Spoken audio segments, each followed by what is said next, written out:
아 오늘 좀 늦게 시작했네. 아 이거 네. 제가 너무 차가 밀리는 걸 생각했었는데 여기 1시간 30분 이상이 걸려서 1시간 40분? 그 정도 걸릴 거예요. 고생하셨어요. 네. 진짜 고생했어요. 와 그냥 지하철 타고 다녀야지 안 되겠어요. 제가 지난번에 그게 늦게 왔을 때 거의 비슷한 상황이었습니다. 지하철 타야지 괜히 차 몰고 다니면 진짜 황당했던 게 약간 좀 이제 일산에서 늦게 출발했는데 네.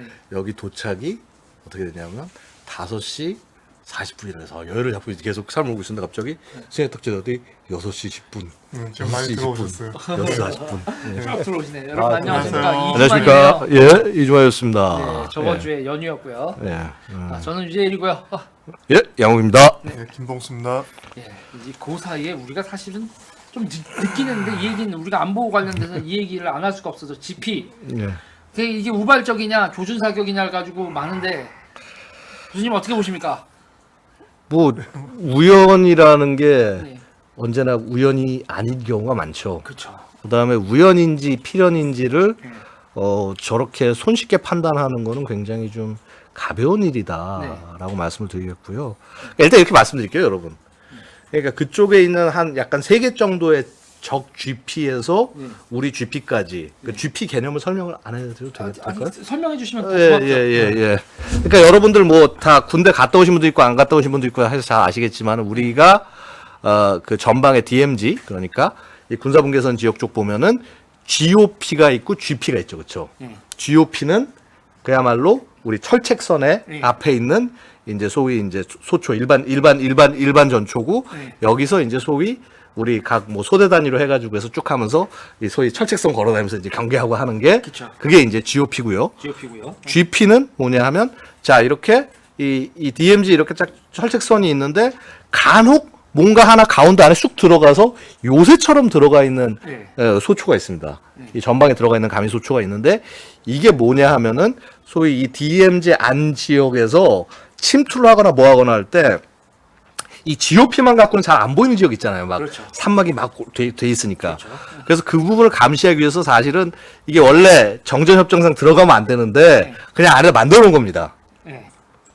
그래서 이 GP를 사실은 왜 만들었냐 하면 먼저 북한이 먼저 밀고 들어와서 거기서 지어놓으니까 야 우리가 바보 핫바지냐 그러니까 계속 이제 사실은 되게 북한과 우리와의 관계는 어떻게 보면은 서로 상호 맞대응. 맞대응인 거죠, 그렇죠? 저쪽에 하는 만큼 우리가 하는 거니까 그래서 우리도 거기에 이제 지어놓은 거고 자 그 다음에 원래 그 안에 이제 주둔을 하면 안 되는데 주둔을 저쪽이 주둔하니까 우리 주둔을 하는 거고 자 그다음에 원래 그 안에 주둔하는 인원들도 들어가는 인원들도 원래 이 DMZ 안에 들어가는 인원이 군이 들어갈 수가 없어요. 네.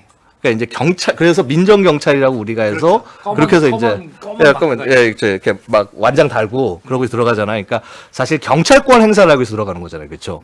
그래서 경찰권 행사해서 들어가는 거기 때문에 자위무기하는 어떤 개인 무장 정도는 되는데 사실은 공용화기 같은 거 막 중기관총 이런 거 갖고 들어갈 수가 없는데 쟤들이 거기다 중기관총 설치하니까 우리도 거기다가 설치를 하고 자 이게 상황입니다. 그래서 저는 사실은 또 이런 말씀하시면 여러분들 어떻게 생각할지 모르겠는데 정전협정의 기본 그 맥락상 GP를 서로 없애야 된다는 거는 저는 맞다고 봐요. 기본적으로는. 그렇죠. 기본적으로는 맞다고 보고 그래서 그게 서로 정말 상호적으로 똑같이 그걸 없애서 긴장을 완화하겠다라는 아이디어는 좋은데 근데 과연 그게 실제 얘들이 그렇게 하고 있냐가 문제인 거고요, 늘상. 그렇죠. 자, 그래서 이제 다시 이제 여기까지 보기 힘들었습니다. 그 GP 얘기로 이제 돌아가면 네. 그러니까 이게 지금 적의 GP에 있는 거리들이 막 예전에는 가까운 데는 막 진짜 막 1km도 안 되고 그런 경우가 되게 많았어요. 그러니까 여러분 아시다시피 이게 DMZ가 이 남쪽 북쪽 해가지고 1km, 1km씩 해서 2km잖아요. 그렇죠. 이게 왜 이렇게 굳이 이걸 했을까요? 그 당시에 소총 사거리. 그렇죠. 서로 소화기로 해가지고 해서 교전하지 말자고 하는 거잖아요. 그렇죠. 그렇죠. 그런데 GP가 서로 들어오다 보니까 GP 간의 간격이 1km도 안 되는 데들이 꽤 몇 군데가 있었는데 서로 이목구비 보이면 그렇죠. 큰일 나는 거죠. 그렇죠. 근데 그거를 이제 많이 지금 띄워놨어요. 그때 해체를 하면서. 네. 근데 지금 이번에 공격당한 그 이제 소위 그 3, 4단의 GP가 위치가 거기서 가까운 적 GP 3개를 놓고 봤을 때 어디서든 거리가 1.4km, 1.5km 막 이렇게 돼요. 네. 자, 여러분 생각해 보세요. 기관총으로 1.5km를 5발로 맞출 수가 있습니까? 그것도 한 발이 아니라 4발이 예쁘게 이렇게 뭐 아주 뭐 이렇게 뭐 탄착군이라고 이렇게 총알이 몰리는 걸 얘기하는 거잖아요. 근데 뭐 이렇게 사람 몸 하나는 아니지만 네. 그 거리 생각하면 막 이렇게 막 크게 탄착군이 4발이 생겼다? 이거를 5발이 되는 게 저는 상상이 안 돼요. 그러니까 이게 여러분 간단하게 생각하시면요. 어. 오발이면 드드득 이렇게 오발이 났으면 전체 그 그림을 그 1.5km 밖에서 이 그림으로 보면요. 거기 0.1% 면적도 안 되는 거죠. 그 그렇죠. 집기가. 맞습니다.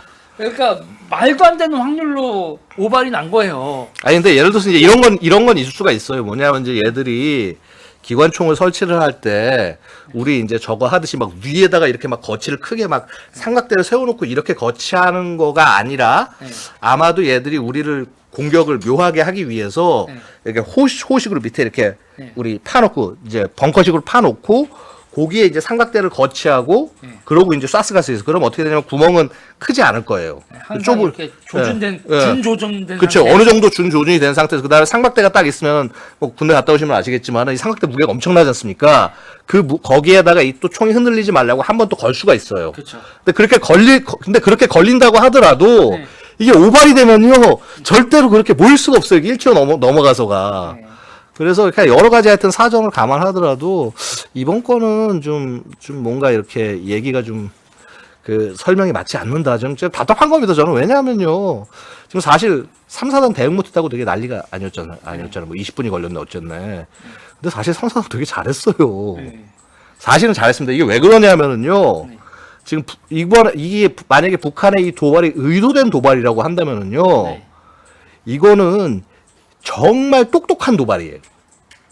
무슨 말인고 하니, 자, 우리 그동안 북한의 도발 사례들 봤을 때, 네. 어땠죠? 우리를 되게 힘들게 한 도발들이 뭐 천안함 연평도, 네. 목함지뢰 도발, 네. 이거 다 어땠습니까? 희생자가 발생했죠. 희생자가 발생하고 그 다음에 더 기본적으로 뭐냐면, 누가 했는지 언제 했는지 모르는 도발이었잖아요. 그렇죠. 그러니까 이거를 이제 우리가 뭐라고 얘기하면 그레이존 도발이라고 얘기합니다. 그레이존 회색지대. 회색지대. 회색지대 도발인데 이 그레이존 도발이 뭐냐면 그러니까 누가 공격했는지 모르게 만들어서 네. 상대편을 혼란에 빠뜨리고 난 다음에 네. 그 다음에 이제 자신들이 원하는 정치적 목적을 달성해 나가는 도발을 얘기하는 거예요. 네. 근데 이게 만약에 진짜 북한의 의도된 도발이라고 한다면은 네. 이 그레이존 도발의 패턴에 그냥 딱 들어맞는 거예요, 이게. 네. 그러니까 무슨 말인고 하니 이게 언제 했는지 잘 모르죠. 그러니까 연무가 뿌옇게 낀 시기인데 그게 네. 뭐냐면은 제가 이제 대략 한번 살펴보니까 그 시기 때 살펴보니까 네. 그 이제 그 BMNT가 그러니까 소위 이제 그 이제 밝아져서 네. 일출이 되는 그 시기가 한 새벽 5시 반 정도인데 네. 근데 거기에 그쪽 지역에 내륙에 연무가 끼기 시작하면은요 네. 거의 10시까지도 뿌예요. 그거 저도 예. 한번 겪어봤는데 여러분 진짜 아무것도 안 보여요. 그렇죠. 진짜 네. 아무것도 안 보입니다. 그렇죠. 안개가요. 예. 근데 그게 특히 뭐냐면요. 그 해당 공격이 있던 시간이 오전 7시 40분이거든요. 정말 심할 때예요. 그러니까 거의 한 8시 막 이때 해가 난다고 할 때 정도까지도 네. 아시잖아요. 진짜 안 보여요. 진짜 진짜 안 안 보여요. 보여요. 진짜 안 보이는데 근데 그때 공격을 해서 날라왔다라고 한다면 어디서 쐈는지 파악하는데 시간이 걸릴 수밖에 없어요. 네. 도대체 뭐 어느 쪽에서 총을 쏜 거지? 우리가 과학화 감시 장비를 하고 있다고 하는데 그런 연무 상황 속에서 뭔가 총알이 뭐 번쩍하더라도 그거를 그 위치를 찾고 특정하기가 되게 쉽지가 않아요. 그렇죠. 그래서 일단 그런 부분도 있고 그 다음에 그러니까 어디서 공격했는지 모르니까 대응도 굉장히 어려운 거거든요. 근데 그거를 20분 걸렸으니까 잘못했다라고 뭐 이렇게 많이 욕은 하시는데 실제로 이제 보면은 또 그 이후에 오늘 보니까 또 동아일보 특종이 하나 나왔더라고요. 그 원래 이제 저쪽에서 기관총탄을 대공용 기관총탄 중기관총으로 공격을 했기 때문에 우리도 이제 K6라고 그래서 12.7mm 중기관총으로 대응을 해야 되는데 네. 문제는 뭐냐면 우리가 지금 거기에 있는 12.7mm를 뭐 저도 뭐 이렇게 뭐 뉴스를 보고 알았지만은 RCWS라고 그래서 리모트 컨트롤 네. 카메라하고 이렇게 물려놓은 거 있죠. 네. 왜냐면 사수가 위험하면 안 되니까. 네. 그 장치랑 물려놨었는데 네. 이 장치가 좀 뭔가 문제가 있었다. 그래서 곧바로 대응이 안 됐다. 그래서 이제 먼저 이제 우리 그 부대원들이 갖고 있는 K3로 먼저 대응을 하고 네. 그다음에 이제 고장 조치한 다음에 이제 K6로 대응을 했다. 네. 이제 그렇게 그 기사가 나오더라고요. 아마 그 얘기가 맞을 겁니다. 그 얘기가 네. 맞을 것 같은데 우리 장비는 왜 결정적인 순간마다 고장 나 있어? 전쟁 그러니까 원래 그게 그래요. 그러니까 원래 언제나 결정적일 때 장비는 그래서 멀쩡히 잘 작동하던 것도 우리 군시를 생각해보면 그렇잖아요. 뭐 연대장님 오시고 막 사단장님 오시면은 시험 제대로 돌아가던 장비가 안 돌아가 막. 예. 근데 뭐 약간 좀 다른 얘기긴 그런데. 갑자기 군장 사열이 예. 생각났어. 근데 그래서 사실은 이제 이게 소위 과학화 장비들이 좀 문제가 있어요. 과학화 경계 장비가. 이거 약간 좀 딴 얘기긴 한데 지금 전방에 전부 과학화 경계 장비 해가지고 해서 네. 뭐 CCTV도 설치를 해놓고 그 다음에 무슨 뭐 이렇게 이 펜스에 압력 같은 거 설치도 해놓고 이제 그러잖아요. 네. 이게 초기 때 어땠냐면은요. 이게 그 압력이 너무 가벼운 압력에도 하면 안 되잖아요. 바람이 흔들렸는데 네. 그거를 적이 왔다고 인지하면 안 되잖아요. 야 바람 불면 대군이 몰렸네. 그렇죠. 대군이. 그렇죠. 대군이 그러니까 거기 장난 아니잖아요. 바람이. 네. 전시용 장난 아니. 그래서 야, 그 정도는 안 되겠다. 그래서 체중을 그러니까 이 사람 체중 정도. 네. 그래서 한 50kg 정도로 설정을 해놨더니 네. 문제가 뭐가 생기냐면 북한군 애들이 50kg이 안 되는 거예요. 아. 애들이 못 먹구나. 못 먹었어. 못 먹고 자랐어.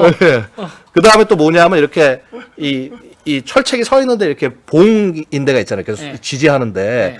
거기에 압력을 딛고 올라오면은 네. 이게 또 안 되는 거야. 아. 인지가 안 되는 거야. 그런 문제들이 있었고요. 자, 그 다음에 CCTV 카메라 같은 걸 설치해 놓으면요. 이게요, CCTV가요, 영하 30도, 25도, 이때 못 버텨요. 네. LCD 그러니까 안에 있는 CCD가 다 깨- 작살이 나거든요. 네. 그러니까 이게 이 카메라 장비들도 이게 유지 운영하는데 문제가 있고, 여러 가지 솔직히 문제가 많은 거예요, 이게. 답은 결국은 사람이네. 그렇죠. 근데 이제 아시다시피 근데 우리가 또 사람이 안 되는 게 지금 출생률이 지금 거의 그 신생아 출생률이 반토막 정도가 아니라 이제 1도 안 되는데 이게 한 1점 한 2인가 5인가 하여튼 그 정도 돼야지 이렇게 소위 이게 유지가 되잖아요. 현행 그 그쵸. 사람이 유지가 되는데 그게 안 되는데 그러니까 병력도 이제 확 줄여야 되고 그러니까 이게 지금 여러 가지로 지금 우리가 고민이 많은 거죠, 문제가. 진짜 긴 방어선은 진짜 사람이 너무 많이 들어가죠. 그렇죠. 이 방어선이 길다라는 게 그래서 이제 네. 천상 지금 뭐냐면 우리도 이렇게 이 감시 장비 감시 체계로 하고 네. 기동 방어를 하겠다라는 개념으로 바뀔 수밖에 없는데 네, 기동 방어가 말이 안 되는 게 아유 군대 가서 눈 한번 치워봐. 그 기동 방어가 말이 되는 얘기인가? 아니 그 다음에 예를 들어서 이거죠. 아니 그러니까 뭐 여기 철책 어디가 뚫려가지고 들어왔어요. 근데 애들이 편하게 들어온 대로 보통 침투하는 애들은요 네. 쉬운 대로 안 들어와요. 그렇죠. 어려운 대로 야 여기 설마 들어오겠냐 하는 대로 들어오는데 자 거기로 출동하려면 예를 들어서 막 100몇십 계단을 뛰어가서 올라가야 돼. 이 기동방어 안 돼요 이게 그렇게 되면. 진짜 그거 그러니까 이게 타이어 타이어 박을 때도 욕을 하면서 타이어를 박지만 예. 그 타이어 밟고 올라갈 때 예. 그리고 또 눈 오고 비 오고 그 다시 보수할 때 예. 대한민국 여러분 그거 사람이 아니면 기계로 한계가 있어. 아니 그러니까 저는 그러니까 사실 저는 GOP 소위 이제 전방에서 근무하는 병사들 너무 고맙고 너무 좀 안타까운 게 네. 그거 아시죠? 왜 보면은 그 실제로 보급이 추진이 그냥 차량으로 잘 안 되니까 네. 어떻게 되냐면요. 그 뭐라고 그래 간이 케이블카를 만들어서 거기에 짐 실어가지고 땡기죠. 땡겨서 해야 돼요. 그 다음에 이제 전방 어떤 데 같은 데는 이제 유류 같은 걸 해야 되는데 네. 차량으로 갈 방법이 없으니까 네. 그 시누크 커다란 헬기에다 드럼통 잔뜩 해가지고 해서 던져놓고 가요. 그러니까 이렇게 사실 되게 그러니까 우리가 되게 지키는 지역이 너무 열악하고 너무 힘들어요. 차라리 정글이면 정글이지. 이건 뭐 봄, 여름, 가을, 겨울 다 있고. 예. 근데 하여튼 그래서 제가 좀 말씀드리고 싶은 거는 뭐냐면, 그러니까 우리가 지금 소위 이제 국방부의 일종의 약간 좀 어떤 의도를 가진 분들이 자꾸 이게 뭐 우연이다 우발이다 얘기하는데, 자 그거는 일단 차치하고, 자 중앙에서 어떻게 그런 정치적 의도를 가진 사람들이 난리를 치건 상관없이 우리 일선에 있는 장병들 굉장히 잘하고 열심히 했다. 그 말씀을 좀 드리고 싶어요. 그래서 우리가 이게 이런 정치적 혼란과 이런 거에도 불구하고 그래도 이 나라가 지켜지는 게 그렇게 자기 몫을 하는 사람들이 있어가지고 지켜진다. 그래서 다시 한번 뭐라 그럴까? 감사합니다. 물론 이렇게 지금 코비드 전선에서 하시는 분들도 감사하지만 네. 우리 장병들 정말 감사합니다. 이 말씀 드리고 싶어요. 저. 저는 군대 있을 때 행복한님 말이 생각이 나네요. 예. 군인 욕 먹는 게 일이지 뭐. 욕 먹는 게 일이지. 네, 이제 욕먹게 만들잖아요. 자꾸 윗분들이. 네. 근데 이게 정말 말이 안 되는 게 일단 총을 쐈으면 고의가 일단 고의로 추정하는 거고. 아, 그렇죠. 당연히. 예. 이게 오발이든 뭐 하여튼 뭐 어떤 종류의 과실이든 간에 그럼 쟤네들이 우리가 과실로 뭘 잘못했으니까 미안하다고 하고 자기들이 증명을 해야 될 거 아니에요. 그렇죠, 그렇죠. 우리가 왜 그렇게 하고 있어? 난 진짜 이해가 안 국방부가 돼요. 예. 그걸 그렇게 하는데 참 근데 참 재밌게 돌아가는구나 지금. 그런 생각이 그냥 들더라고요. 그 상황 자체가 되게 이해가 안 돼요, 진짜. 예. 남북 관계를 이렇게 유지하는 게 평화의 길이라고 또 뭐 집권 아니, 근데 생각을 하나 보죠 뭐. 근데 아니 이거는 정말 근데 이거는요. 그렇게 생각하고 있다면은 뭐 거기 계시는 분들이나 군도 좀 생각을 다시 해야 되는 게 자 기본적으로 뭐냐면 이건 저는 되게 좋은 우리한테 좋은 기회라고 보는 게 자 사실 GP 이쪽 지역에서 총격 같은 거 없애야 돼 기관 총격 같은 거 그럼 이거 사실 우리가 되게 좋은 기회인 게 북한테 얘기를 해야죠 야 이게 오발인지 뭔지 우린 잘 모르겠는데 치워라. 야 애초에 이게 들어와 있지 않을 게 문제가 된 거니까 GP도 없애는 판에 자 그래 GP를 지금 이제 11개 양쪽 다 없앴잖아요. 이거 이제 더 추가로 없앨지 안 없앨지 얘기를 하는데 야 그 얘기하기 전에 먼저 할게 지금 GP 들어가 있는 기관총도 다 치워. 니들 우리 같이 치우자. 이거 사실 굉장히 좋은 기회거든요. 그러니까 그분들이 원하는 평화를 얻을 수 있는 쟁취할 수 있는 굉장히 좋은 기회인데 이거를 스스로 그냥 야 아니야 저쪽 실수한 거야. 니들 조용히 하고 있어. 세상에 야, 이런 바보 같은 쟤네들 응. 아이고, 아이고. 맞습니다. 뭐야, 잠깐만 윤동님, 용성님 이게 지금 내가 아이고. 제대로 봤나? 아이고. 아이고, 아이고 감사합니다. 감사합니다. 실수로 또 많이 찍으신 거 아니에요? 어, 예. 지금 한 반년 만인 것 같아요. 슈퍼챗 50만 원짜리 한 방에 받는 건. 그래서 이제 저는 좀 그래서 그런 부분들이 되게 그러니까 진짜 평화를 원하고 쟁취하려면 잘못된 부분에 대해서 지적을 해주고 그래서 야 우리가 다 감시하고 이거 있고 야 아무리 봐도 이건 아닌 것 같다. 그러니까 서로 일단 기관총부터 없애고 난 다음에 그 다음에 계속 다 GP를 없앨지 안 없앨지 얘기하자.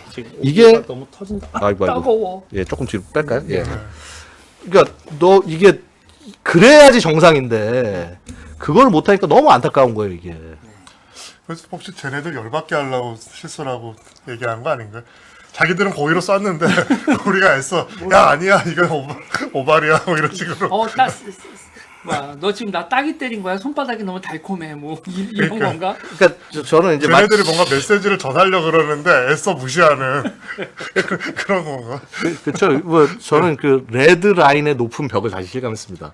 예. 맨날 그거 있죠. 레드 라인을 넘으면 가만히 있지 않겠다. 가만히 있지 도대체 어디가 레드 라인인 건지. 레드 라인이 점점점 올라가고 있어. 총을 쏴도 레드라인이 아니고.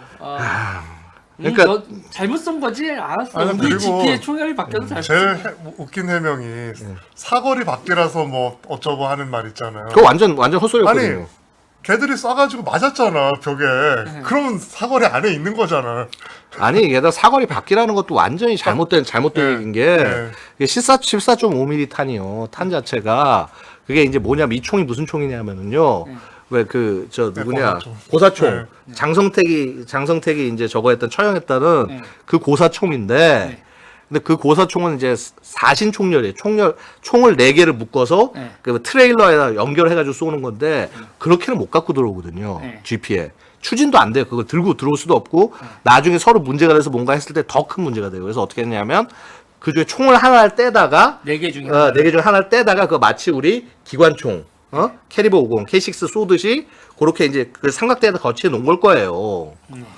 근데 얘는 사거리가 기본적으로 항공기 잡는 거라 가지고 얘가 유효 사거리 3km짜리예요. 근데 물론 이제 그 유효 사거리라는 것도 말을 주의해야 되는 게 그러니까 표적이 뭐냐에 따라서 약간 좀 그러니까 우리가 소위 유효라고 하는 개념이 틀려져요. 그렇죠. 왜냐하면 그러니까 우리 기관총 같은 걸 특히 얘기할 때는 전표적이 있고 지역표적이라는 게 있어요. 그러니까 전표적은 뭐냐면 마치 사람처럼 딱 요거 되게 작은 표적. 정확히 맞춰야 될 게 전표적이고 지역표적은 예를 들어서 뭐 차량, 아니면 항공기. 얘는 사실은 지나가는데 그 일적 구역을 딱 뒤지고 탄막을 펼치고 있다가 맞춰가지고 잡는 개념이잖아요. 그렇죠? 들이받는 그렇죠. 이렇게 딱 거기에 탄막을 펼쳐서. 그래서 사실 이제 지역 표적 기준으로 했을 때 3km거든요. 근데 사실 뭐냐 GP는 지역 표적인 거예요 일종의. 그러니까 당연히 사거리 안에 들어간단 말이에요. 이게 답답한 거죠 제가 이게. 그거 보면서 야 이게 저걸 정말 몰라서 저렇게 얘기를 하는 거야? 아니면은 알고도 저렇게 얘기하는 거야. 그러니까 뭐를 그런 사람들은요 이 말을 알아듣는 사람이 별로 없을 거라고 따질 사람이 별로 없다라는 걸 알고 얘기를 하는 거겠죠. 그거라는 거죠. 예, 그러니까 아니, 그러니까 이거 그러니까 만약에 모르고 그렇게 얘기했다면 그 사람은 이런 판단을 할 자격이 없는 분들이고요. 알고 그렇게 얘기했다면 정말 사악한 거죠. 양아치죠. 예, 정말 사악한 거죠. 그래서 이런 게 좀 레몬님 답답합니다. 감사합니다. 네, 감사합니다. 윤경님도 아까 감사했어요. 윤경님이 아까 자기가 딱 5,000원 슈퍼챗 썼는데 홍영숙님이 50만 원을 딱 쏘니까 나 슈퍼챗 타이밍 잘못 썼다 그러시던데 아니에요. 아이고, 5,000원 감사합니다. 예. 어제 땅을 판다고 나오는 것도 아니고. 그래서 하여튼 근데 저는 좀 되게 좀 안타까운 게 뭐냐면 그래서 사실은 전반 근무했던 사람들은 다 알거든요. 이게 무슨 의미를 하는 건지. 그다음에 또 여러분들 또 아시겠지만요. 이게 기관총이 아무리 그게 뭐 유효 사거리가 3km 나온든 4km 나온다고 한들 자 그걸 1km 넘고 거의 2km 가까이 되는 거리에서 쏴가지고 맞춘다? 아 그게 그 진짜 여러분 딱 조준선에서 250 타켓도 우리 사격훈련 할 때 250 타켓 딱 올라왔을 때 250도 가물가물하거든요, 여러분. 1km면 보이지도 않아. 그러니까 이게 얘네 이제 그 총이 지금 이제 이 쏜 14.5mm 기관총이 북한 같은 경우는 또 어디에 있냐면 북한군 전차 있죠. 전차 차장 위에 고속에 이제 올려놓은 기관총이 이거예요. 네. 근데 걔네 이제 이 조준 저걸 보고 있으면은 네. 우리 일반 가늠자가 아니라 네. 이렇게 막 동그랗게 해가지고 이렇게 원 여러 개 돼가지고 해서 그렇죠, 이제 그렇죠. 그거 딱 맞춰가지고 하는 건데 그걸로 해서 1km 밖을 보면 보이지도 않아요. 네, 보이지도 않죠. 보이지도 않고 그거를 만약에 보려고 하면은 저것밖에 없어요. 스코프를 달고 그 다음에 이게 연무 상황이다. 네. 그러면은 사실은 뭐 이게 열상을 해도 사실 잘 안 보이거든요. 네. 열상을 해도 잘 안 보이고 그래서 사실 이거는 미리 뭐 고정을 해놓고 잘 준비를 해놓고 했든지 그러니까 저는 그래서 심지어는 이 생각까지 나오는 거예요. 네. 어떤 생각까지 드냐면 야 이게 기관총이 맞아? 아, 저격총으로 했을 가능성도 있다는 거예요. 그렇죠. 이게. 기관총으로 해서 지피를 그렇게 하는 게 저격총에 그 탄은 그 탄을 쓰고 기관총 탄을 쓰고 그 탄을 쓰는 저격총. 그러니까 왜냐면 그게 있어요. 그런 것들이 이제 물론 근데 이제 북한이 쓰는 대물 저격총은 14.5mm를 잘 안 쓰고 12.7mm를 써요. 네. 12.7mm 저격총을 많이 쓰기 때문에 그래서 그럴 가능성이 상대적으로 낮긴 한데 네. 14.5mm 저격총이 없는 게 아니거든요. 네. 그래서 그러니까 하여튼 여러 가지 가능성이 있는. 14.5mm로 쏜 거는 확실해요. 그거는 하여튼 소식통에 의하면 그런 것 같습니다. 네. 거의 확실히. 네. 그거- 그런 것 같고 근데 저는 그냥 얘기하는 게 그래서 누차 제가 여러 차례 방송에 딴 방송 가서도 이제 말씀드린 게 이거예요. 야 왜 이렇게 국민들을 불안하게 하고 저거 하게 하냐? 그냥 공개해라. 그러니까 뭐 조사 결과를 지금 공개하라는 게 아니라 오, 막 드라군 오프 뭐 이렇게 어, 다들 전문적으로 역시 덕후들. 물론 드라곤오프로 하기엔 너무 거리가 멉니다. 근데 하여튼 대물 저격총 별도 있는데 자 근데 어쨌거나 뭐냐면 그러니까 이거예요. 그러니까 야 그건 북한 도발하고 뭐하고 하면 조사 결과는 나중에 발표하더라도 최소한 얘들이 여기서 이렇게 도발했으면 사진이라도 보여주잖아요. 네. 사진 왜 안 보여주죠? 그러게요. 아니, 저 그게 어이가 없는 거예요. GP에 시멘트에 총알 박힌 흔적 딱 하는이 남을 텐데. 탄은 나고 탄자도 그 그럼 정도면은 네. 밑에 탄자도 남을 수가 있어요. 네. 뭐 물론 깨져서 뭉개질 수도 있지만 네. 어쨌거나 남을 수가 있는데 자 이런 것들을 안 보여주는 것 자체도 저는 좀 약간 안타까운 겁니다. 그럼 딱 거기서 예. 금속 탐지기 가지고 빙빙 하고 있으면 거기 구리 조각 나올 텐데. 그렇죠.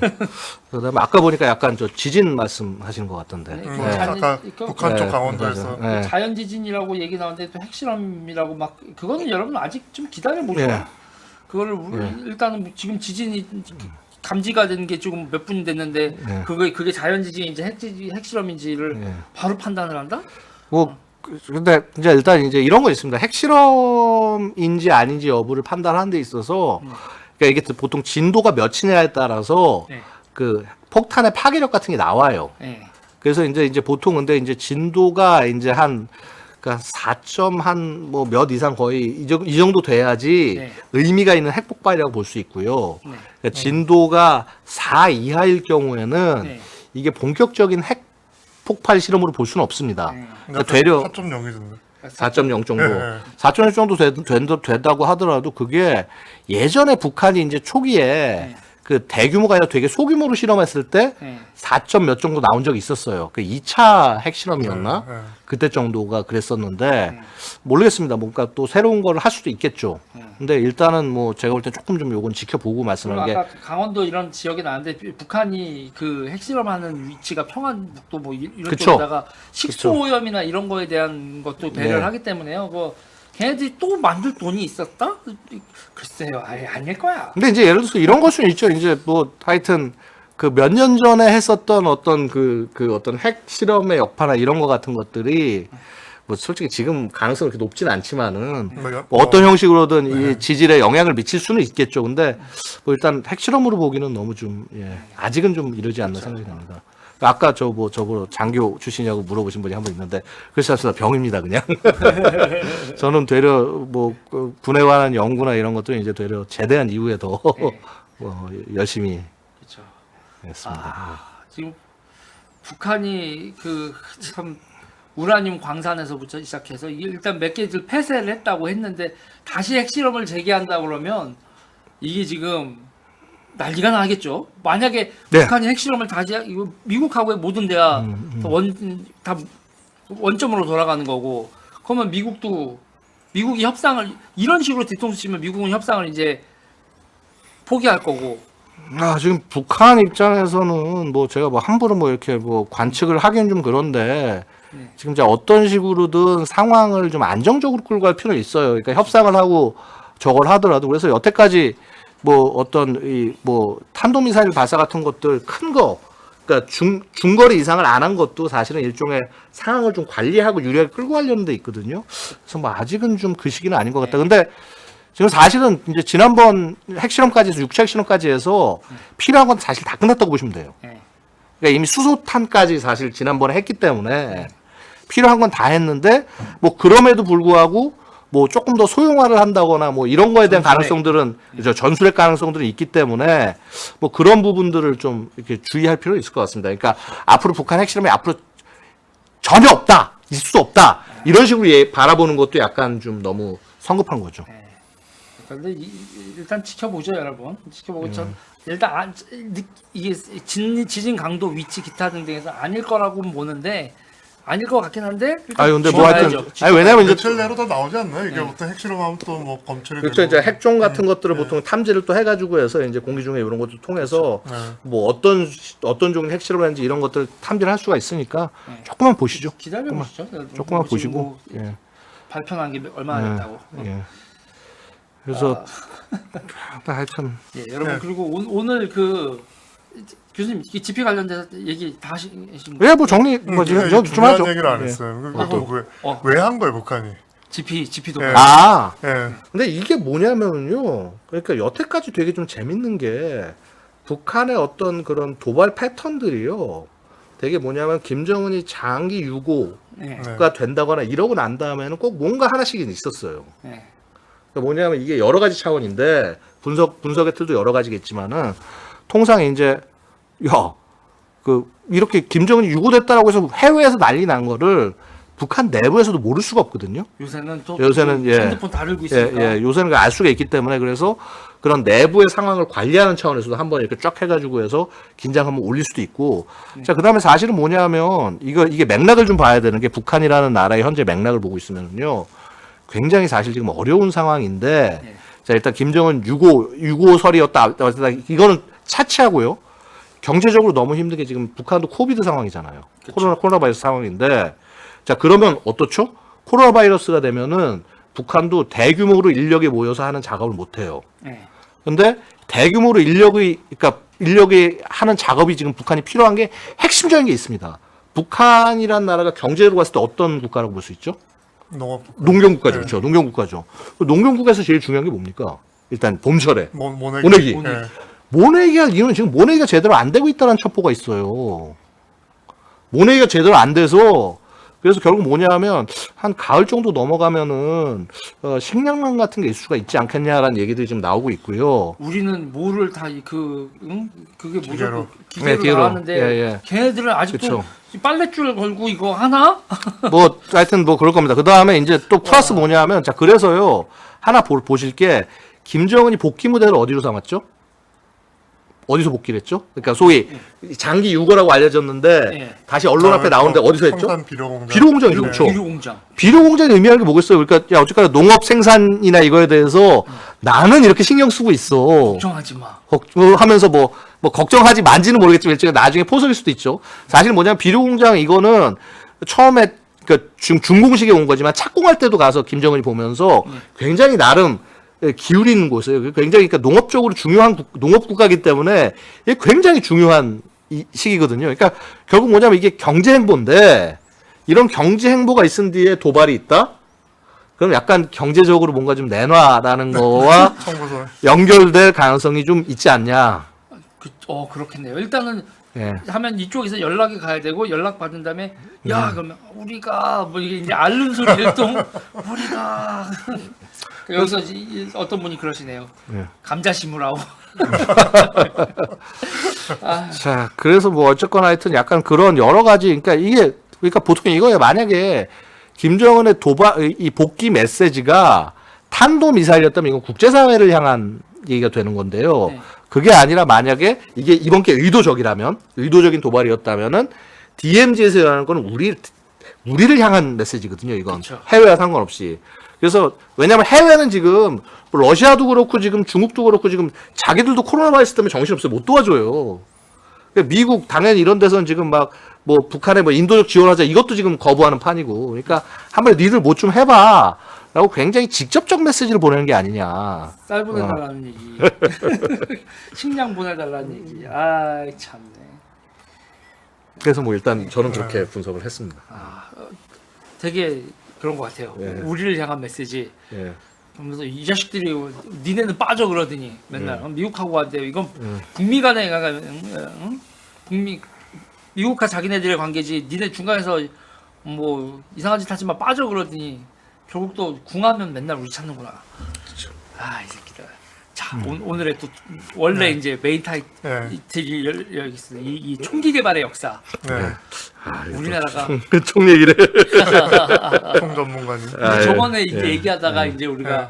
총기 개발 얘기 나오다가 예. 군수 산업 얘기 나오다가 우리가 예. 총도 못 만들었던 나라다 막 이런 얘기 네. 하다가 예. 그리고 이제 박정희 대통령이 이제 그거 이제 자주국방 뭐 이런 얘기 나왔던 뭐 월남에서 뭐 군대 미국이 빠지겠다 뭐 이런 예, 얘기하다가 그래서 이 총기 개발의 역사가 되게 재밌는 얘기들이 많은 것 같아서 그렇죠. 예. 그러니까 이제 사실은 이제 뭐 여러 가지 얘기를 하면은 이런 네. 거죠. 이제 네. 대한민국에서 소위 중화학 공업의 시작은 네. 사실 이제 그것 때문에 우리가 성장했지 않습니까? 네. 이 시작은 사실은 이제 방위산업에서 시작을 그렇죠. 하는 거거든요. 왜냐면 그럴 수밖에 없는 게 생각을 해보시면은 그러니까 우리가 뭐 이렇게 커다란 어떤 중기계나 이런 것들을 대량으로 필요로 한 것은 당시의 상황에서 네. 군대밖에 없던 거예요. 어떤 의미에서 보면. 물론 이제 민간 산업이 많이 발달했다면 거기에 필요한 뭐 기계를 만들고 뭐하고 하는 게 있겠지만은 그런 거조차 없었잖아요. 그렇죠.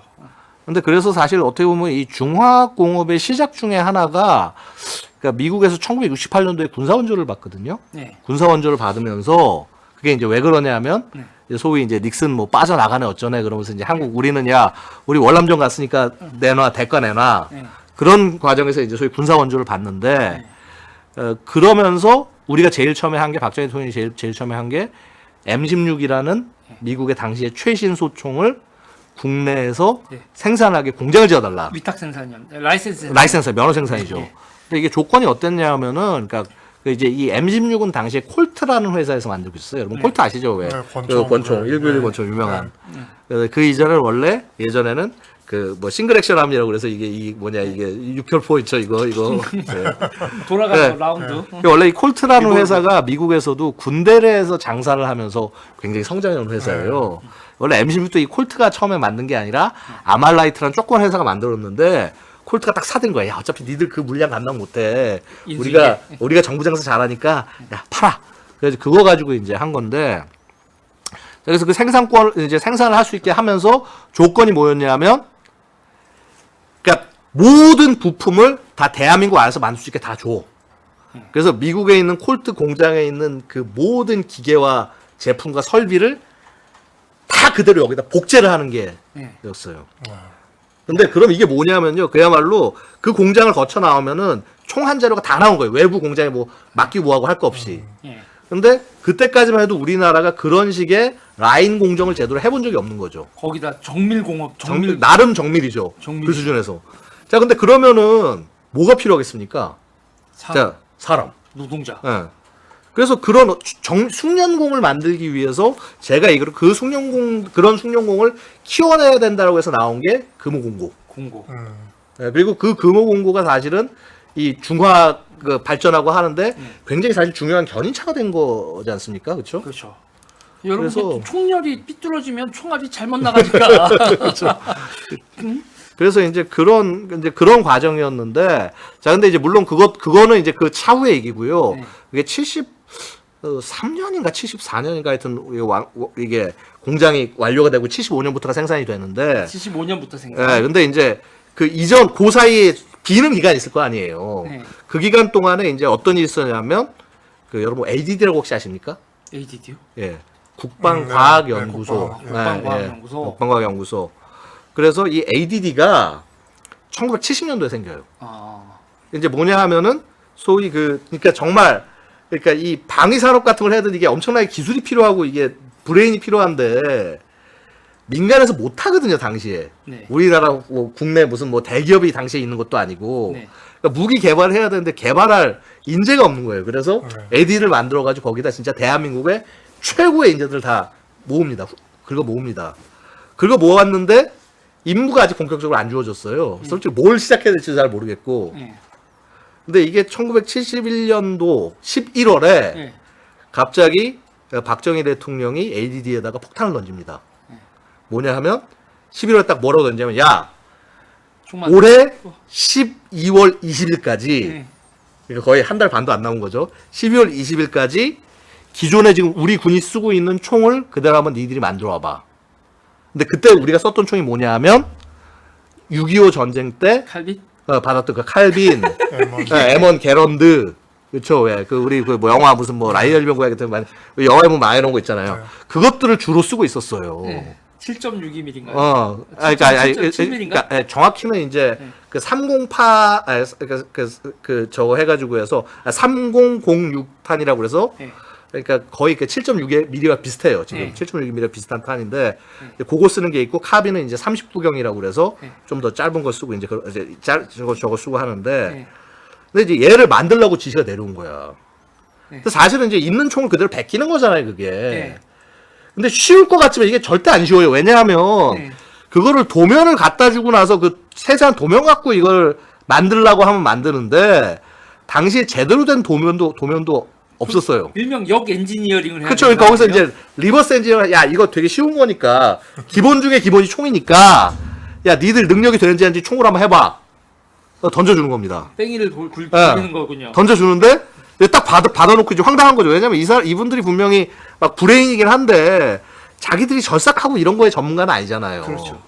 그래서 이분들이 제가 알기로는 제가 이제 수소문을 하기 시작합니다. 이걸 누가 만들어줄 사람을 찾아야 되니까. 야, 이게, 네? 이게 전설의 세운 상가인가요? 그쵸. 청계천으로 가는 겁니다. 이게 가서 전설의 세운 상가. 자 요거 깎을 수 있겠어요? 막 이제 각 부품 같은 거 갖고 와서 할 수 있어요? 그러면서 난리를 쳐서 그래서 진짜 그 12월 20일 날 딱 네. 이제 그 대통령한테 들고 갑니다. 네. 딱 이게 뭐냐 그 총 다 만들어가 자기들이 이제 그걸 만든 거를 들고 가서 이제 시연을 해요. 네. 시연을 했더니 오 그럴듯하네. 네. 그렇다네. 그래서 자 근데 그게 왜 필요했냐면요. 그걸 왜 시켰어야 됐냐면요. 자 분명히 몇 년 뒤에 있으면 M16이 생산이 돼서 하긴 하는데 네. 문제는 기존에 우리가 갖고 있던 총들이 네. 이미 6.25 때부터 썼던 총이잖아요. 그렇죠. 근데 사실 그 총들의 상당 부분은 2차 세계 때 썼던 총들을 받아서 쓴 거고. 네. 자 그럼 그 시점이 되면은 거의 총기가 사용한 지 거의 한 이제 20년 정도 되는 거죠. 네. 20년, 30년 되는 게 있는 거죠. 그럼 얘를 정비를 해줘야 되는데 수리부속이 없던 거예요. 네. 그래서 수리부속을 우리 스스로 만들 수 있나도 보는 거예요. 그래서 네. 그러면서 딱 하면서 오 만족스럽네 그러면서 지시를 내리는 거죠. 네. 그래서 한번 자 그럼 이걸 가지고 이제 그 한번 양산 그러니까 필요한 소위 양산을 해봐. 그거 하나 주고 난 다음에 자 그 다음에 그 이듬해에 자 두 번째 폭탄을 던집니다. 야 임자들 이제 총은 했으니까 박격포하고 이제 좀 큰 거 해야지. 근데 61mm, 예. 80mm. 네, 그렇죠. 근데 이때는 좀 좋았던 게 뭐냐면 이미 이제 그 한국이 그 난리치고 있다는 걸 미국이 봤어요. 네. 여기도 군사 고문단위대 나와 있잖아요. 보면서 보니까 이 새끼들 진짜 아이고 죄송합니다. 이놈들 되게 웃긴 놈들이네. 네. 그러면서 사실 이제 그때 당시 M1이나 카빈 되면 더 이상 이제 전략적 가치가 없는 무기거든요. 네, 그렇죠. 그러니까 안타까우니까 야 우리가 그냥 설계도 줄게. 네. 그래서 와가지고 진짜 막 챙겨주고 그러면서 미국이 도와줘요. 독특하네. 아 진짜 열심히 하네. 자 그러면서 이제 던져주고 그 다음에 그 또 뭐냐면 심지어 당시에 이런 것도 있었나요? 제가 기억나는 그러니까 얘기 전해 들은 게 우리가 심지어 뭐냐면 ADD에 복사기가 없었어요. 아, 제록스. 제록스. 예, 예. 아. 그러니까 1970년, 71년 이때 되면 사실 이게 굉장히 그 나름 당시로서는 굉장히 최신 기종이잖아요. 그래서 등사로 밀고 있었던 거야. 근데 이제 그래서 근데 뭐냐면 이게 미군이 많이 도와줬다는 게 그래서 심지어는 미군 쪽이 주한미군 쪽에서 그걸 쓰겠다고 하면서 예. ADD 쪽에 우리 사무실이 여기야라고 하면서 네. 그런 식으로 빌려줬어요. 복사기를. 복사기 그런 식으로 해서 여러분. 그러니까 나름 보이지 않는 미국의 지원들이 있었습니다. 여러분 진짜 지금 첨단 사무실에서 일하고 있는 거예요. 우리 컴퓨터하고. 그렇죠. 저희 아버지가 그 예. 통신장교 출신인데 군대 가서 전화기를 처음 쓰셨어요. 그래서 예. 그렇게 해서 이제 소위 시작이 됐고 사실 이제 그 시기에 그러면서 나름 또 재밌다. 이게 나름 이게 또 이런 그런 어떤 이게 붙다 보니까 꼭 ADD가 아니라 또 키스트라고 있잖아요. 왜 또 예, 영국 키스트 키스트에서 또 한국산 그러니까 국산 총기를 한번 만들어 보겠다. 네. 그래서 M1 그 게런드 소총의 베이스로 해서 네. MX라는 뭐 총기 같은 걸 한번 좀 만들어 봤는데 네. 그건 별로 성공하지 못했죠. 네. 그래서 어쨌거나 그렇게 해서 하면서 이제 그 1975년부터 M16이 쭉 양산돼서 이제 지금까지 오는 거죠. 되게 웃긴 게 M16이요. 사람들이 잘 모르는 게 이게 사실 우리 군은 M16을 거의 그 뭐냐 K1, K2 나오면서 이제 안 썼잖아요. 그렇죠. 그리고 거의 이제 소위 예비군용으로 치장해서 돌렸거든요. 네. 근데 되게 웃긴 게 이게 M16이 그래도 한 2010년대 정도까지 네. 정말 소량씩 생산이 됐어요. 우리나라에서요? 그 전 같은 그 세계에서? 공장, 어. 그 공장에서 우리나라에서? 우리나라에서 군용으로 그게 계약에 의해서 얼마씩 뭐를 하는 게 있어가지고 해서 아주 소량을 생산했다고 그러더라고요. 미군은 지금 안 쓰죠. 아니죠, 미군은 M16 쓰죠. 그러니까 뭐냐면 되게 웃긴 게 네. 미국은 지금 M16 쓰고 있는 게 5세대를 쓰고 있는 거예요. 아 계속 계속. 개량을 해가지고 계속 개량을 하는 거예요. 처음에 이제 XM16이라고 그래서 이제 그때는 막 노리새 전진 장치도 막 안 달려 있고 막 이런 막 거의 초기형 가지고 이제 쓰다가 갑자기 노리새 전진호텔. 예, 예. 3회. 예, 이게 M16 옆에 보면 이게 미는 게 있거든. 버튼 전치 나온 게. M16 A1 거치고 그다음에 A2 거치고 그다음에 M4 거치고 뭐 하여튼 그래서 지금 4세대쯤 되겠구나. 자, 이런 식으로 그러니까 M16이라는 총 하나를 갖고 지금 몇 년이에요? 거의 한 60년대 중반부터 지금까지니까 거의 한 50년, 60년 가까이 계속 개량을 해서 쓰는 거예요. 계속 개량해서 쓰는 거고. 그러니까 저는 사실은 이게 무기체계라는 게 그래요. 처음부터 완벽한 체계가 없어요. 그렇게 자꾸 때 되면 바꿔주고 개량하고 해 나가면서 성능을 높여 나가는 거고. 그 진짜 아주 고전적인 질문 있잖아요. AK와 M16 뭐가 더 좋냐? 그것도 끝나지 않는 논쟁 같은데. 아니 근데 저는 사실은 양쪽 다 장단점이 충분히 있다고 봅니다. 그게 그러니까 어떤 게 더 좋다 나쁘다라고 보는 게 아니라 예를 들어서 이거 M16 같은 경우는 그러니까 일단 탄이 굉장히 가벼운 작은 탄 써요. 5.56mm 탄이 예전 기준에 봤을 때는 되게 조그만 소구경 소총탄이에요. 네. 그래서 탄환 휴대량도 많이 들고 다닐 수 있고 관리하기에 따라서 굉장히 그러니까 총이 반동도 굉장히 나쁘지 않고 네. 그러니까 쏘기에 그러니까 되게 이게 좀 숙련된 사수가 쏘기는 굉장히 좋은 총이에요. 네. 굉장히 좋은 총인데 자 문제는 뭐냐면 얘는 되게 손을 많이 타 M16은. 네. 왜냐면 이게 가스 직동식이라고 해서 이제 이 가스 노리새로 이제 곧바로 이게 들어오거든요. 그러니까 K2 같은 경우는 이렇게 이게 가스할 때 긴 게 앞쪽에 있어가지고 이제 하면서 약실이 좀 덜 들어워지는데 M16은 약실이 금방 들어오져요. 그냥 거기까지 거의 직접 오는 직접 거야. 오는구나. K1이 그래요. K1도 마찬가지예요. 그래서 이게 굉장히 뭐라고 청소 할까요? 열심히 하는. 청소 열심히 하고 네. 잘 다뤄줘야 되는 가스할 총이고. 데가 없어요? 그러니까 가스 할 때가 없는 거죠. 그걸 미는 거죠. 그러니까 요 은색 관이 하나 있어가지고 그 관을 통해서 가스가 직접 노리새 쪽을 밀어주는 거죠. 우리는 K2는 가스할 때를 미는 거니까 간접적으로 그쵸. 노리새를 미는 그 거고. 바로 K2의 방식이 AK 방식이에요. 아하. 그러니까 우리 K2가 그래서 이제 평가를 받는 게 AK와 M16을 되게 잘 조합을 했다. 짬뽕. 그래서 아니 되게 좋게 평가를 받아요. 네. 평가를 받는데 물론 장단점이 있어요 요즘. 그 가스할 때를 사실은 이 기다란 걸 하나로 만들었잖아요. 네. 이게 이 크다란 게 빡빡 움직이니까 네. 아무래도 반동이 좀 세죠. 그러니까 연사할 때는 별로 안 좋아요. 네. 연사 근데 해본 적이 없었어요. 연사할 일이 없죠 사실은 우리 군인 연사할 일이 잘 없고. 자 근데 어쨌거나 저는 개인적으로는 M16 굉장히 좋은 총이라고 저는 개인적으로 굉장히 좋아합니다. 굉장히 좋아하고 뭐 많이 쏘기도 하고 그랬는데 근데 하여튼 그럼에도 불구하고 하여튼 K2도 굉장히 좋은 총이고 그러니까 양쪽 다 장단점이 있어요. AK 같은 경우는 AK도 이제 소위 초기에 쓰는 AK는 탄이 좀 컸어요. 7.6mm 탄. 네. 그래서 이 탄이 이 AK로 쏘면 어떠냐면 되게 사실 반동이 좀 세요. 총도 상대적으로 무겁고. 네, 근데 대신에 뭐냐면 이제 말씀드린 대로 이게 가스할 때 크게 탕탕 움직이면서 하다 보니까 막 더러운 환경에 들어가서 작동 잘하고 네. M16은 좀만 막 이거 막히고 뭐하고 하면 난리가 나는데 그렇죠. 막 심지어 전쟁 초기 때는 꽂을 때가 제대로 된 게 없어가지고 꽂을 때라면 여러분 이렇게 총 구멍에다 이렇게 이거 닦는 거 있어요. 예. 그러니까 막 그러니까 수빈님 감사합니다. 베트남 전쟁 초기 때는 어땠냐면요 그 탄약의 문제가 좀 있어가지고 네. 이게 그러니까 청소를 제대로 안 하고 이래 버리면 어떻게 되면 쏘다가 탄피가 배출한다고 걸려버려요 안에 지능만 떡진 상태가 이 찌끄러게 떡진 상태가 걸려버리는데 네. 그럼 얘를 빨리 고장 조치를 해야 될 거 아니에요. 근데 안 빠지잖아 이게 손으로 빼도 안 빠지고 네. 꽂을 때가 있어. 꽂을 때를 딱 치면 곧바로 고장 조치해서 쏠 수가 있는데 네. 초기 때는 꽂을 때를 지급을 안 했어요. 이런. 그래서 전쟁하다가 아니 진짜 뭐냐면 총 보내가지고 이거 어떻게 해야 되지 하다가 죽은 병사들이 꽤 많이 나온 거예요. 아, 야, 이건 미국 국내에서 의회에서 정식 조사가 들어갈 만큼 네. 커다란 스캔들이 됐어요. 어, 근데 이제 뭐 이제 그런 것들을 다 하나하나 해결해 나가는 거죠. 네.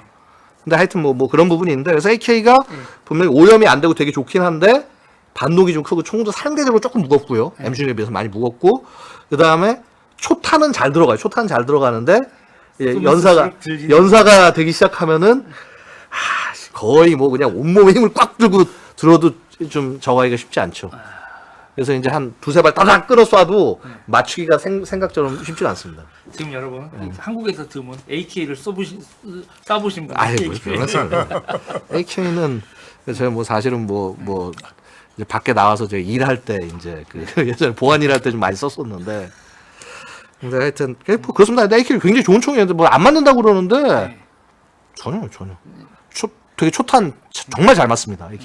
AK 안 맞는다는 분은 그냥 영화를 너무 많이 보셔서 혹은 아니면 게임을 너무 많이 하셔서 게임에서 되게 안 맞는 총을 나오는데 그렇지 않습니다. 마우스로 총 쏘는 분들, 마우스 왼쪽 좌클릭으로 총 쏘는 분들이 AK가 괜찮은 총입니다. 그러니까 되게 특히 이제 저는 써보니까 뭐냐면 중국 JK가 꽤 괜찮았어요. 중국제. 예, 56-2식이라고 하는데 56식 보통 얘기하는데 꽤 사실은 해외 이제 무슨 이런 데 많이 돌아다니고 있고 괜찮았습니다. 와 그러면 그 총 할 때 그 진짜 세운상가에서 밀린 공 뭐 절사 그렇죠. 그분들 해서 하고 그다음에 그분들의 기술력과 이런 것들을 많이 활용을 해서 그분이 한 거죠. 제자를 길렀겠네요. 뭐 그거까지는 잘 그것까지는 모르겠지만. 모르겠지만 근데 그래서 저는 이제 사실은 그래서 뭐냐면 그렇게 해서 그때 수리 부속들을 많이 확보를 했을 거 아니에요. 네.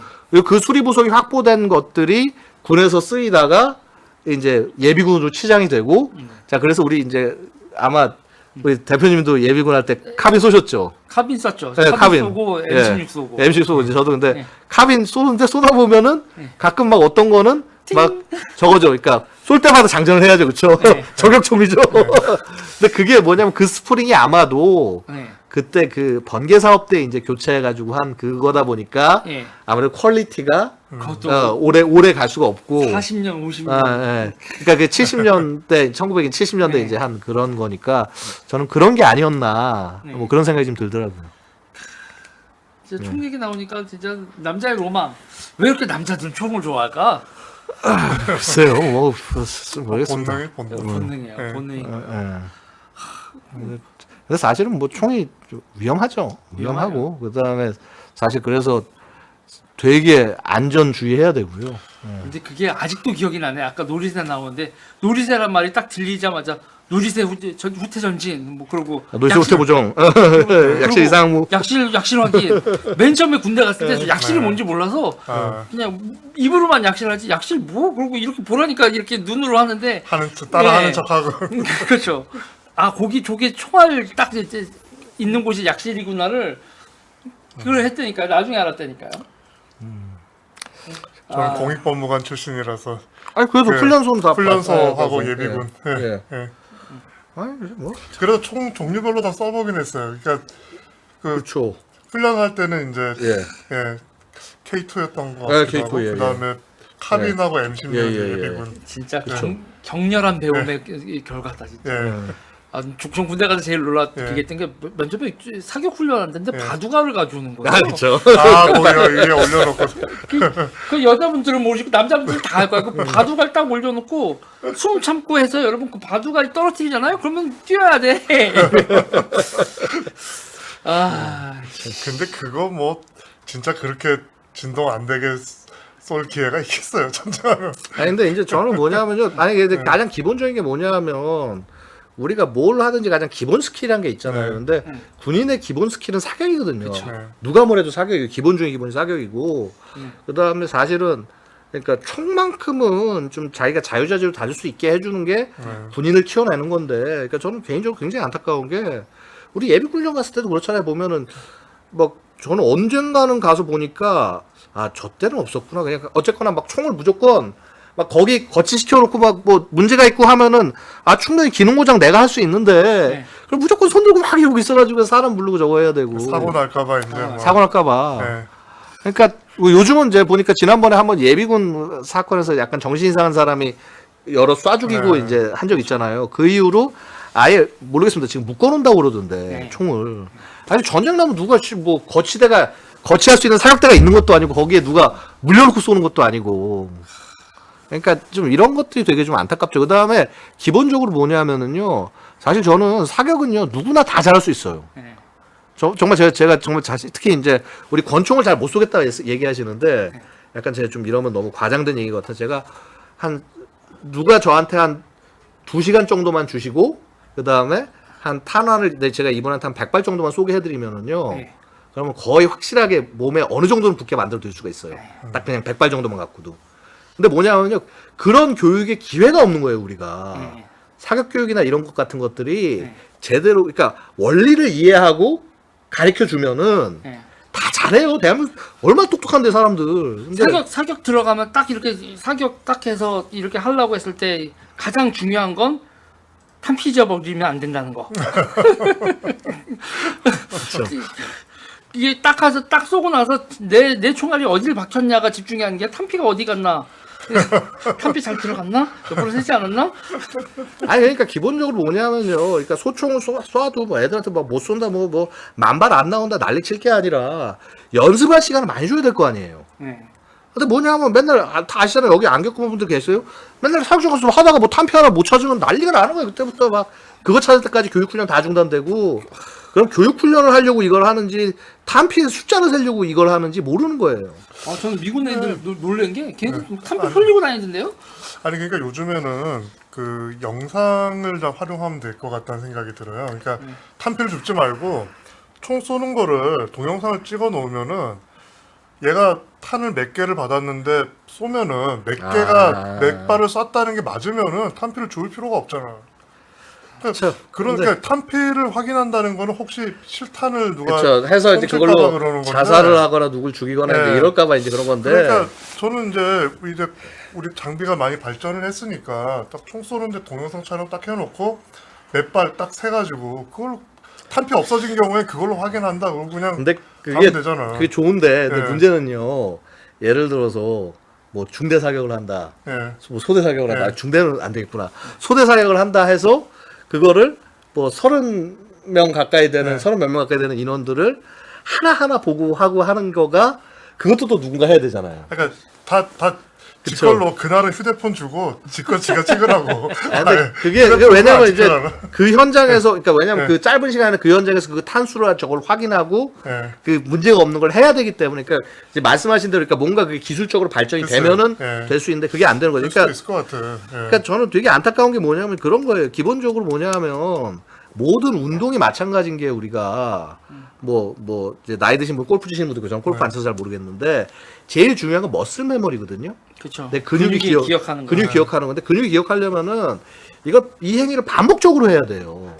반복적으로 해야 되고 그다음에 그게 얘 몸에 이것겠구나 하고 반복될 때까지의 시간과 이런 것들이 굉장히 세세하게 이렇게 과학적으로 다 나올 수가 있거든. 그래서 얼마 이상을 해야 돼. 그리고 어떤 식으로 교육을 해야 돼 하고 교육 지도 방법이 다 있는데 이글만 하면 예. 멈추고 이글만 아홉 발 쏴서는 그거 절대로 안 익을 것 같아요. 절대 안 읽죠. 절대 안 읽고 그다음에 아니 기본적으로 그러니까 사격의 원리를 제대로 설명도 안 해줘요. 그거 제대로 해줄 수 있는 교관들도 별로 없고. 사격의 원리보다는 안전교육만 죽어라 하죠. 그쵸. 그러니까 이게 저는 기본 중에 기본이 그건데 그래서 왜냐면 저는 그렇게 생각해요. 이렇게 약간 이런 소리 하면 또 욕먹을지 모르겠는데 자꾸 욕먹을 만만 하는데 네. 저는 사격만 제대로 하는 사람들이 되면요. 지금 군복무 기간을 갖다가 그냥 약간 좀 줄이고 차라리 그 돈 갖고 약간 정말 전문적인 어떤 그런 직업군인들을 훨씬 더 늘리는 게 낫지. 그리고 뭐냐면 전쟁이 났고 필요할 때 자, 총을 제대로 쏠 수 있는 사람들이 우르르 나와서 할 수만 있으면 되는 거예요. 그러니까 저는 기본적으로 그런 기본 스킬이 되냐 안 되냐의 문제. 그러니까 뭐 장기적으로 이제 그런 게 뭐냐면 사실 스위스가 그런 식이잖아요. 네. 스위스 군대가 보면 이제 미리 가서 교육 훈련 빡세게 받은 다음에 그 다음에 이제 거의 곧바로 예비군 전환해서 얼마씩 하고. 그러니까 근데 그거 기본적으로 그게 되려면 뭐냐면 교육 훈련을 제대로 시켜야 된다. 그래서 저는 교육 훈련할 때 총도 총이지만 제일 어이가 없었던 게 훈련 받을 때 유탄 발사 훈련 유토마스. 호영 가늠자 이렇게 해가지고 네. 하는데 뿅끼 분명히 나는 K201 예. 201을 내가 많이 들고 다녔는데 202 사주셨어요? 그러다 이제 짬밥 되면 또 계속 바뀌죠, 이동을 하니까 바뀌죠, 그렇죠. 보통 이제 팔사단 같은 데 하면 6개월 정도 201 들니까 그거에서 두 발 쏜 다음에 그것도 연습탄 두 발 쏘고 실사격 안 했었거든요. 문제인 거예요. 그게. 뿅뿅 그러면 그 나중에 가서 그거 실제로 그걸 내가 쏠 수 있을까? 다 까먹지? 근데 그래도 잘 맞지 않았습니까, 20? 201 그래도 잘 맞았죠. 그건 저는요 왜 201이 잘 맞냐면 훈련장이 있잖아요. 훈련장에 우리가 그거 쏘는 위치가 딱 있고 네. 타깃이 딱 있는데 여기서 저기를 맞추려면은 전설이 있다는 얘기죠. 그렇게 어디를 보고 어떻게 하면 응용력이 없어요. 응용력이 네, 없는 게 그렇죠, 아니라 그렇죠. 우리 사격장에서는 어떻게 쏘면 맞는다라는 걸 공식 약간 있죠. 그래도 공식이니까. 운전면허 학원하고 비슷한 거를 그렇죠. 여기서 이렇게 돌리면은 다 딱 숫자에 들어가고. 그래서 만약에 딱 그래서 여기서 이렇게 해서 야 저기서 쏴봐 하고 위치를 바꿔버리면 이제 헤매게 되는 거죠. 응? 그렇게 무슨 눈 가리고 아웅이야. 그쵸. 응용력 그러니까 우리가 마치 기타 노래 있잖아요. 코드 모르는데 그 노래 하나만 잘 치는 것처럼. 예. 그건 기타 교육이 아니잖아요. 그러니까 결국 원리에 관한 교육이 전혀 안 된다는 거예요. 그러니까 저는 이제 전 정말 경악했던 게 네. 어디선가 사격 교육을 시키는 제가 그 교육하는 내용을 보고 경악을 했던 게 탄도를 그리는데 어떻게 그리냐면요. 탄도라는 건 이렇게 해요. 그냥 이게 끝이에요. 네. 탄도를 그리는데 이렇게 그려. 예. 그치 올라가. 도대체 뭐지 이건? 언더인데 그러니까 이런 식의 가장 기본적인 어떤 과학과 이런 것들이 표준화가 제대로 안 돼 있고 교육이 제대로 안 돼 있는 문제들 같은 것들을 하여튼 뭐 모르겠습니다. 이게 사실은 저도 좀 잘못인 것이 저도 이제 어떻게 보면 이제 그런 교육이나 이런 것들을 군 교육이나 이런 거에서 좀 가서 좀 이렇게 가끔 자문 들어갈 일이 있는데 더 세게 얘기하고 더 세게 싸웠어야 되는데 제가 더 세게 안 싸운 게 제 잘못이 아닌가 그러니까 죄송합니다. 확실히 우리나라 군대는 전문화될 필요가 있어요. 전문화. 그게 답인 것 아니, 같은데. 이제 안타까운 게 제가 이제 뭐 비난하는 건 아니고요. 이제 가끔 안타까운 건 뭐냐면 이게 사실 그걸 군 교육기관이 주도해야 되는데 군 교육기관에 사실 별로 발언권이 별로 없어요. 되게 군 교육기관 바라보는 시각은 뭐냐면 그냥 저 사람 나갈 분들이 그냥 저기 모여 있구나. 그리고 그렇게 별로 거기에 발언권도 안 주고 관심도 안 주다 보니까 어떻게 되면 실제 일하시는 분들 열정이 있다가도 야 내가 뭐 해도 듣는 놈도 없고 하니까 이게 자꾸 그러니까 교육이 정말 제가 볼 때는 군에서 정말 중요한 교육 훈련인데 그 교육 훈련의 어떤 정책을 만들고 틀을 만드는 게 굉장히 중요한데 이게 자꾸 뒤로 밀리는 거예요. 뒤로. 그래서 물론 제가 뭐 교육하는 사람 입장에서 그런 게 아니라 이거 굉장히 문제다 이거. 근데 왜냐하면 저는 그러니까 뭐 미국 애들이 무조건 아니지만 걔들한테 제가 배워야 될 것 중에 하나 뭐냐면 전쟁을 얘들은 하고 오면은 전쟁을 어떻게 했는지 다 기록을 열심히 해요. 열심히 시킨 다음에 그걸 가지고 이걸 교육 훈련을 어떻게 반영하지? 하면서 끌어다 나와요.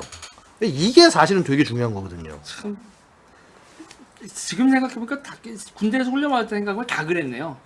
그러니까 뭐 전세규 뭐 이렇게 그쵸. 가지고 이게 했는데 뭐 대전차 지뢰 깐다. 그럴 때도 이 대전차 지뢰를 어디다 까는 방법을 배우는데 어떻게 이런 원리 같은 건 모르고 그러니까 딱 정해진 위치에 우리는 운천 가서 요 밭에다가 이렇게 까는 거야. 그러고 이제 거기 그 농부 아저씨들 아직 거기다 심기 전에 가가지고 맨날 그 정해진 자리에 심고 묻고 다시 거두고 이것만 반복. 그게 문제인 게 뭐냐면 이거예요. 그러니까 저는 되게 그런 게 사실 이제 군 안에서 본인이 이제 작전 전문가다 그래서 뭐 이렇게 이제 그런 분들이 진급 많이 시키고 이제 이득을 많이 주는데 저는 소위 그 작전 전문가라는 분들 중에서 진짜 작전 전문가인지 의심이 되는 경우도 좀 있었어요. 뭐냐면 이런 거예요. 그러니까 딱 와서 뭐 전세규 말씀하셨는데 뭐 작게 따라가지고 하잖아. 전세규 만들잖아요. 만드는데 보면은 자 기본적으로 야 여기서부터 요 지점까지 가는데 뭐 예를 들어서 뭐 30분이야. 얘기를 해요. 이거 30분인지 장담할 수 있습니까? 그 사이에 지형이 바뀔 수도 있고, 그 다음에 뭐 중간에 뭐 아파트나 이런 게 생겨가지고 갑자기 교통이 확 늘어날 수도 있고, 자, 그 다음에 어떤 뭐 우천이 있을 때, 아니면 눈이 내릴 때, 이때마다 투입되는 시간이 다 틀려져요. 그럼 제대로 된 지휘관이 뭐냐 하면 내 병력을 갖고 실제로 거기서 기동해 보면서, 야, 요 때는 요렇고, 요 환경 때는 요렇고 하면서, 어떻게 하면 이 시간을 줄일까? 혹은 이 시간이 어떻게 하면 현실적으로 이 전세계에 반영되게 할까? 저 이거 하는 지휘관 거의 못 봤어요. 그러니까 저는 그때도 아까 대전차 지뢰 아무리 대전차 지뢰를 심으면서 생각해 아니 적탱크가 여기로 올 리가 없는데. 아니, 그러니까 왜냐면 저도 전세규 작업 하면서 이제 저한테 되게 이제 제가 좀 약간 업무방이었거든요. 네. 근데 하면은 맨날 와가지고 와서 이 친구도 와가지고 와서 이제 뭐 중대장에 와가지고 와서 요거 반영하면 되고 아닌 것 같은데요. 이제 아니 그러니까 그 동네에서 운천 동네에서 길을 냈거든요. 거기서 도로 공사를 해서 우리나라가 도로 공사를 해서 거기가 그냥 흙바닥길에서 도로가 생겼어요. 도로가 생겼는데 그 옆에다가 이 밭에다가 이걸 심어 놓으면 탱크가 여기를 왜 지나가냐고요. 근데 우리는 거기를 가서 이걸 뭐 하고 있어. 그러니까 그래서 이제 그런 것들이 결국은 그러니까 이제 네. 그런 어떤 전세규 만들고 뭐 하고 전쟁 준비하고 하는 게 감사를 위한 상급 부대 감사를 위한 준비가 아니라 실제 전쟁을 준비하기 위한 준비가 돼야 되는데 그러니까 우리가 너무 그러니까 이렇게 그게 행정군대가 된다는 거예요. 다른 게 아니라 그러니까 저는 야 그래서 야 저런 거 서류를 하는 것도 좋긴 좋은데 저걸 어떻게 하면 간소하고 실제 능력을 평가하는 방법을 해야 되는데. 지금 다들 소총 개발 역사 언제 돌아오냐고 하는데. 야, 다시 돌아가겠습니다. 죄송합니다. 죄송합니다. 죄송합니다. 얘기가 여기까지인데 예, 이제 예. 마지막으로 이제 이거는 그러니까 그때 이제 우리가 쓰는 K2 개발까지가 그러니까 이제 M16을 쓰다가 이제 결국 뭐냐면 그게 60몇만 정인가로 이제 라이센스가 정해져 있었어요. 정해져 있고. 그 이상은 못 생산하게 네, 했구나. 그러니까 왜냐면 우리 군대 수가 뻔하니까 필요한 게 일단 현역에 지급하고 이제 그러면서 그러니까 우리나라 군대를 이상으로 해서 또 그럼 우리가 뭐 팔아먹을 수도 있고 수출은 못 하잖아요. 못하지. 그게 네. 어차피 하공호니까. 그래서 네. 그래서 이제 그러면서 생각을 한 게 야 이게 뭔가 그럼 국산을 만들어야겠다. 네. 그래서 이제 수출도 할수 소총을 있고. 그러니까 수출도 할 수 있고 일단 우리가 마음대로 쓸 수 있고. 네. M16 하다 보면 이제 우리도 다 그 얘기 듣고 있었거든요. 월남전 갔더니 뭐 이게 총기가 막 제대로 배출하면서 뭐 문제가 있다 하면서 이게 M16의 소위 가스 직결식이라는 방식을 그대로 쓰는 것보다는 우리 그 저 뭐냐 가스 활 때 쓰는 가스 피스톤 방식을 쓰자. 뭐 이제 이런 식의 논의들이 계속 나오고 있었어요. 계속 나오고 있었고. 그래서 이제 그걸 찾기 위해서 진짜 당시에 소총 개발하시는 분들이 전 세계에 있는 모든 걸 다 찾아가면서 그래서 진짜 열심히 개발해서 나온 게 K2예요. 그래서 K2는 개인적으로 저는 좋은 총이라고 봐요. 그러니까 물론 지금 와서 업데이트해야 될 건 되게 많지만, 근데 어쨌거나. 자, 근데 K2를 가기 전에 뭐가 있었냐면, 야, 우리 저 특전사에서 M16을 이제 받아서, 이제 처음부터 이제 받아서 썼는데, 야, 너무 길어, 이거. 특전사에서 쓰기에. 뭐, 헬기에서 강화하거나 아니면 뭐, 낙하산 타고 뛰어내려야 되는데, 야, 이거 못하겠어. 헬리본 할 때는 진짜 M16은. 그렇죠. 공수하고, 무장 강화해야 되는데, 이걸 어떻게 해. 그래서, 오케이. 자, 그러면은 짧은 거 만들어 줄게. 그래서 이제 이 M16이 그러니까 K1이 나왔는데 K1. 이 K1이 좀 되게 웃긴 게 그러니까 사실 그래서 K1이에요. 제일 먼저 얘가 나온 거예요. 네. 소총이 K2 소총이 한참 개발되고 있는 와중에 먼저 야 우리가 이런 거 편을 만들어놔서 이제 K1이 나왔는데 개머리판이 없는 개발판이 없는. 그래서 그게 원래 뭐냐면 K1은 지금도 기관 단총이에요. 단총이죠, 단총. 기관 단총. 그러니까 저게 아니라 소총이 아니라 기관 단총이에요. 단총. 얘가 뭐냐 하면은 예전에 구리스건이라고 그래서 네. 약간 이렇게 독일 애들 MP40처럼 생긴 거 있잖아요. 앞에 이렇게 딱 탄창 집어넣고 현재 긴 거 조그만 그다음에 앞에 이제 요렇게 주유기 앞처럼 생겨가지고 한 탄총 있잖아요. 네. 우리 예전에 TV 시리즈 전후 이런 거 보면 전후 많이 들고 나오고 예, 그랬던 그 이제 그리스건을 대체하는 그런 개념으로 나온 거예요. 근데 그리스건은 45경 권총탄을 썼는데 얘는 5.56mm 소총탄을 쓰는 기관단총 쓴 거죠. 그러니까 굉장히 혁신적인 개념인 거고, 자 그러다 보니까 얘는 뭐냐면 기관 단총이잖아요. 단총인데 네. 소총탄을 쓰는. 소총탄을 쓰는. 그래서 원하는 거는 야 사거리 한 200m 이상만 나오면 훌륭해. 기관 단총이니까. 단총이니까. 원래 아래 기관 단총 한 150에서 100m 나오거든요. 네. 그래서 이게 250m 나온 거예요. 당시 조수 엄청난 거예요. 그래서 엄청난 거죠. 만들어 놓고 그 다음에 원래 이제 M16은 뭐냐면 이 반동을 받는 가스 버퍼 하는 부분이 개머리판까지 밀고 들어가는데 얘는 그걸 그렇게 만들 수가 없어요. 개머리판이 없으니까 접어야 되니까 그 버퍼 튜브 그러니까 그 스프링을 갖다 위쪽에 안쪽에 최대한 집어넣어서 만들고 하여튼 되게 나름 신경 써서 잘 만들었어요. 네. 잘 만들어서 K1이 나왔는데 자 그럼 아까 말씀드린 K2는 AK 구조를 참조해서 나왔단 말이에요. 그러니까 K1하고 K2가 사실은 서로 부품이 호환이 잘 안 되는 총이에요. 네. 그러니까 K2 위에 있는 이 볼트 있는 그 부분을 가지고 K1에 집어넣으면 쓸 수 있는 게 하나 없어요. 네. 딱 하나밖에 없어. 장전 손잡이만 네. 서로 그냥 비슷해서 쓸 수 있고 네. 나머지는 저거예요. 네. 근데 되게 웃긴 건 뭐냐면 밑에 부분. 아래 총몸은 똑같아 또. 아래 총몸 장치는 거의 비슷해서 네. 그래서 사실은 K1의 아래 총몸에다가 네. K2의 위총몸을 결합해서 쏴도 되고 네. 반대로 그렇죠. K2의 아래 총몸에다 K1의 위총몸을 결합해서 쏴도 되고. 네. 근데 또 이게 또 웃긴 게 같은 5.56mm를 쓰지만 또 K1하고 K2가 달라요. 네. 5.56mm 탄이 달라요. 왜냐면 5.56mm 탄이 KM193이라고 그래서 우리가 M16 때부터 쓰던 구형탄이 있고요. 네. 그다음에 K100탄이라고 그래서 신형탄이 있어요. 네. 사거리가 차이가 나요. 193탄은 한 450 정도가 유효 사거리고 네.